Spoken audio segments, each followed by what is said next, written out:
5 seconds. Start. Mr. Speaker Sir, I thank you very much for having given me an opportunity to speak a few words on food policy. I wanted honorable members to take as much time as possible to discuss this most important matter. My colleague, the finance minister, gave a very good account of the situation yesterday and made clear the basic policy of the government. He spoke with authority since he has a great deal to do with the subject.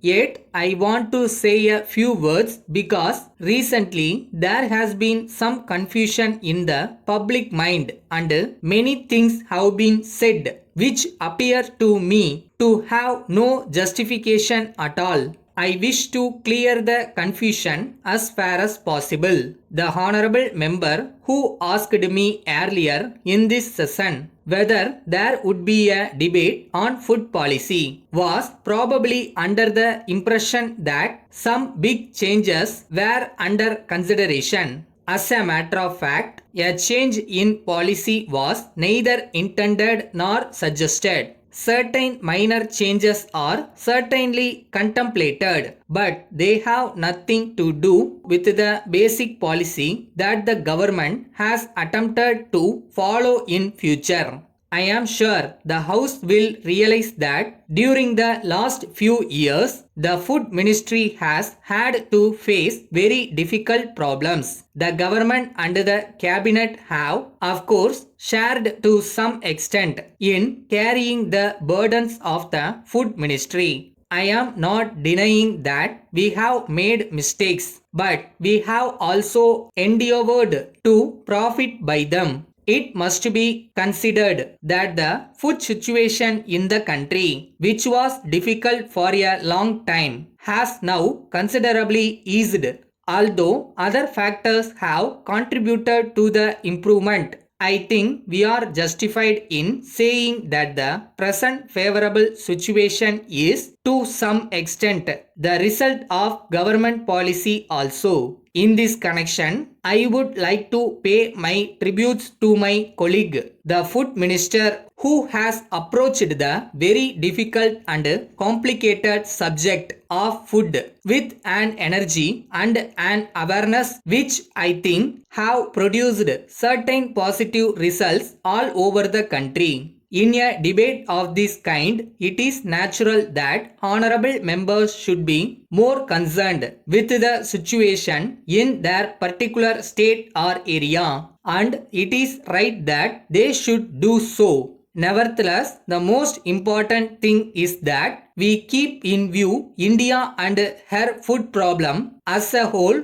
and at the same time remember our basic policy. It is open to the House to discuss our basic policy, but in so far as the government is concerned, there has been no occasion to effect any change in it. And as far as we can see, no such occasion is likely to arise. I can only add that our basic approach will remain unchanged, even though the food position is much brighter. The finance minister pointed out the close relationship between the food question and planning. But in regard to the supply of food and other necessities of life, it is not enough merely to see that there is fair distribution or that people do not prosper at the cost of others. If we do this and no more, our economy will be static. We must also see that we get the best out of our development and planning programs. For instance, if there is a surplus of food in the country, we would naturally like the nation to be fed more adequately. But we must also think beyond the immediate wants and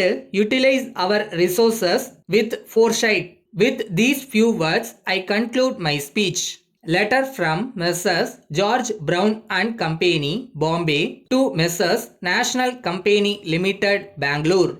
Dear Sirs, We thank you very much for your letter dated 10th instant giving details of the land which you propose to sell to our company. As you are aware, we are the leading company in this part of the country engaged in the manufacture of latest designs of household furniture. We have got several branches all over the country and in some of the foreign countries also. We intend to expand our business activities in India and in other countries. With this in view, we are on the lookout for a suitable land in the important business area of your city for locating our showroom. We see from your letter that the land you propose to sell is situated in Mahatma Gandhi Road and is acceptable to us. Our engineer will be visiting Bangalore in the course of the next few days for the purpose of valuation of the property. As you are aware, any proposal for the purchase of property by our company has to be placed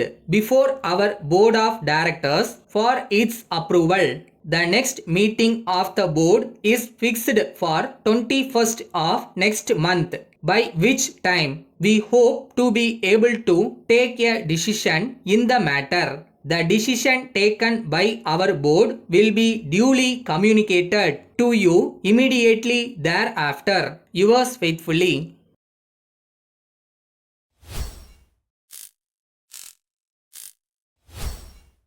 நீங்கள் எடுக்கிற முயற்சிகள் தவறலாம், ஆனால் உங்களோட விடாமுயற்சி என்னைக்கு தவறக்கூடாது.